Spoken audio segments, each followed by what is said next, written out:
अंगावर कोट, डोळ्यावर गॉगल, हातात मायक्रोफोन आणि चेहऱ्यावर एक वेगळाच आक्रमक आव आणायचा आणि समोर दिसेल त्याला धारेवर धरायचं. मग शरद पवार असोत, उद्धव ठाकरे असोत की मग जरांगे पाटील असोत. तुम्हाला समजलं असेलच की मी कोणाबद्दल बोलतोय. मी बोलतोय एसटी कर्मचाऱ्यांचे मसीहा म्हणून ओळखले जाणारे गुणरत्न सदावर्ते यांच्याबद्दल. ते नेहमी एसटी कर्मचाऱ्यांच्या हक्कासाठी फ्रंटला असायचे. जमलं तर रस्त्यावर उतरून आंदोलन करायचे. हे सगळं करत असताना मात्र सदावर्तेंची प्रत्येक भूमिका ही नेहमी सत्ताधारी भाजपशी मिळती जुळती असायची. विरोधकांवरती टीका करताना ते भाजपचीच ढाल बनून पुढे यायचे. त्यामुळे सगळ्यांना वाटायचं की सदावर्तेंच्या पाठीशी भाजपचा अदृश्य हात आहे की काय.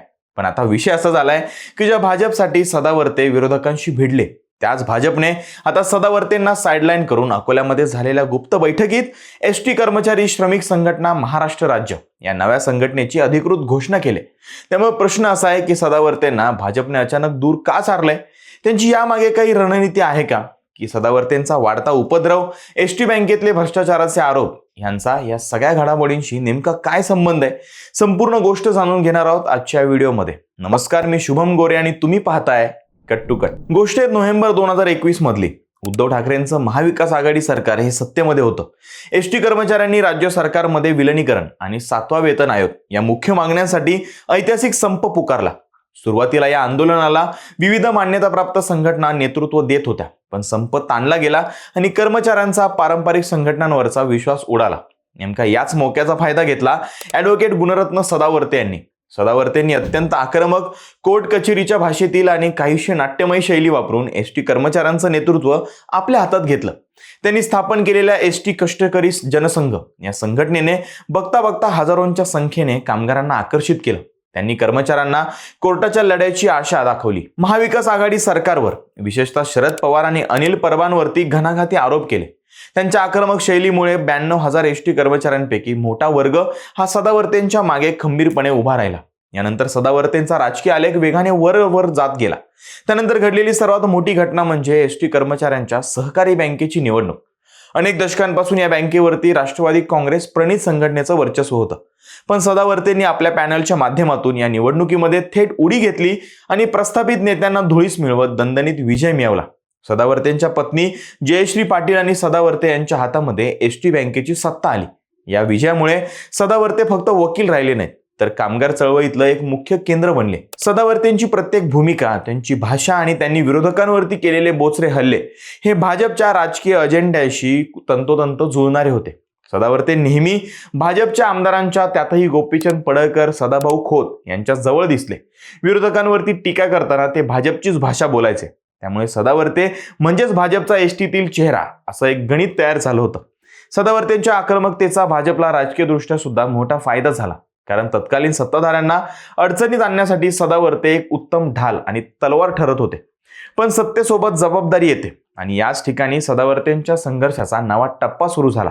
एसटी बँकेची सत्ता हाती आल्यानंतर काहीच महिन्यांमध्ये बँकेच्या कारभारावरून गंभीर आरोप प्रत्यारोप सुरू झाले. माजी खासदार आणि शिवसेना नेते आनंदराव अडसूळ यांच्यासह इतर एसटी कामगार संघटनांनी सदावर्ते आणि त्यांच्या पत्नी जयश्री पाटील यांच्या विरोधामध्ये भ्रष्टाचाराचे रान उठवलं. बँकेमध्ये कोट्यवधी रुपयांचा गैरव्यवहार, सहकार कायद्याचं उल्लंघन करून केलेली नियमबाह्य भरती आणि अतिशय महागड्या सॉफ्टवेअर खरेदीमध्ये झालेला कथित घोटाळा या सगळ्या आरोपांमुळे कामगार वर्गामध्ये तीव्र असंतोष पसरला. प्रकरण फक्त आरोपांपर्यंत थांबलं नाही, तर राज्याच्या सहकार विभागानं ॲडव्होकेट गुणरत्न सदावर्ते आणि त्यांच्या पत्नीचं एसटी बँकेतलं तज्ज्ञ संचालक पद रद्द केलं. तसेच त्यांनी केलेल्या अनेक वादग्रस्त भरती प्रक्रियांना स्थगिती दिली. या सगळ्यांचा कळस गाठला गेला तो मुंबईतल्या एसटी बँकेतील संचालक मंडळाच्या बैठकीमध्ये. बैठकीदरम्यान वकील गुणरत्न सदावर्ते आणि उपमुख्यमंत्री एकनाथ शिंदे यांच्या शिवसेनेच्या कार्यकर्त्यांमध्ये तुफान राडा झाला. दोन्ही गट आमनेसामने आले. अश्लील वर्तवणुकीचे आरोप झाले. बाहेरून माणसे बोलावून मारहाण केल्याचे दावे केले गेले आणि शेवटी या प्रकरणी नागपाडा पोलीस ठाण्यामध्ये थेट गुन्हा दाखल झाला. या सगळ्या कारभारांमुळे एसटी कर्मचाऱ्यांमध्ये सदावर्तेंबद्दल असंतोष पसरू लागला. ज्या कर्मचाऱ्यांनी सदावर्तेंना डोक्यावर घेतलं होतं, तेच कर्मचारी आता सदावर्तेंच्या कारभारावरती प्रश्न उपस्थित करू लागले होते. आणि हे सगळं भाजपची वरिष्ठ संघटना बघत होती. त्यामुळे चलाक भाजपने अतिशय शांतपणे आणि रणनीतिक दृष्ट्या पुढची चाल खेळली. भाजपला हे स्पष्टपणे दिसत होतं की एसटी कर्मचाऱ्यांचा असंतोष पुन्हा एकदा वाढू शकतो आणि जर सदावर्तेंच्या प्रतिमेला धक्का बसला असेल तर कामगार पुन्हा विरोधकांच्या किंवा इतर संघटनांच्या गोटामध्ये जाऊ शकतात. त्यामुळे भाजपने सदावर्तेंवरती अवलंबून राहण्याऐवजी स्वतःची थेट आणि स्वतंत्र संघटना उभारण्याचा निर्णय घेतला.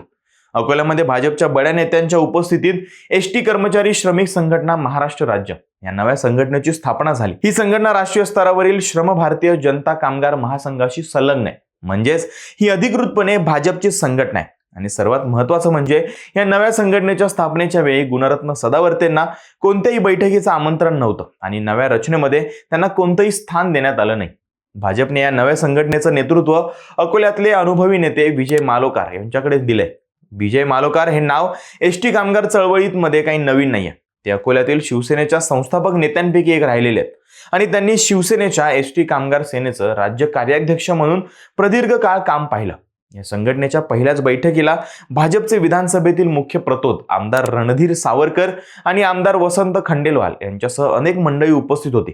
त्यामुळे एवढ्या बड्या नेत्यांच्या उपस्थितीने भाजपने हा स्पष्ट संदेश दिला होता की ही संघटना फक्त नावापुरती नाहीये, तर याला भाजपचा फुल सपोर्ट आहे. आता मूळ मुद्दा असा की भाजपने सदावर्तेंसारख्या आक्रमक नेत्याला का डावललं असेल, तर पहिला मुद्दा म्हणजे सदावर्ते हे खूप आक्रमक आहेत, पण त्यांची वक्तव्य आणि कृती ही अनेकदा कायद्याच्या किंवा शिस्तीच्या चौकटीबाहेर जाते. सरकारमध्ये असताना भाजपला असा नेता पेलवणारा नव्हता जो कधीही प्रशासनाला किंवा मित्रांनाच अडचणीत आणू शकतो. दुसरं म्हणजे महाराष्ट्रामध्ये 90,000 पेक्षा जास्त एसटी कर्मचारी आहेत. एका कर्मचाऱ्यामागे त्याचे कुटुंब नातेवाईक जर धरले तर हा लाखो मतदारांचा गट आहे. आगामी विधानसभा निवडणुकीच्या पार्श्वभूमीवरती जर एवढा मोठा मतदारसंघ सदावर्तेंसारख्या एका अपक्ष किंवा बिनधास्त माणसाच्या भरोशावरती सोडायचा हे भाजपला परवडणारं नव्हतं. तिसरी गोष्ट म्हणजे सदावर्तेंचा भर हा संपावरती आणि आंदोलनांवरती जास्त असायचा. पण आता राज्यामध्ये भाजप महायुतीचं सरकार आहे. स्वतःचं सरकार असताना रोज रोज रस्त्यावर उतरून आंदोलन करणं म्हणजे सरकारची कोंडी करणं असतं. त्यामुळे आता आंदोलनापेक्षा थेट सरकारशी समन्वय साधणारी कामगार संघटना भाजपला हवी होती, जी भूमिका विजय मालोकार चांगल्या पद्धतीने बजावू शकतात. पण भाजपच्या या निर्णयामुळे गुणरत्न सदावर्तेंना खूप मोठा राजकीय धक्का बसलाय.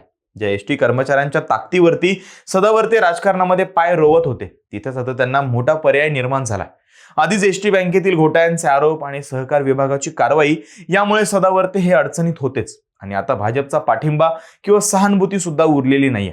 पण मात्र सदावर्ते यांचा स्वभाव बघता ते शांत बसणाऱ्यांपैकी नाहीये. ते काही ना काही कुरघोडी करतच राहतील. त्यांनी स्वतः एसटी कष्टकरी जनसंघ या नावाने आपली संघटना सक्रिय ठेवली असून आगामी पालिका व एसटी बँकेच्या निवडणुका स्वतंत्रपणे लढवण्याची भाषा केली. दुसरीकडे भाजपच्या नव्या संघटनेसमोर ही आव्हानं काही कमी नाहीये.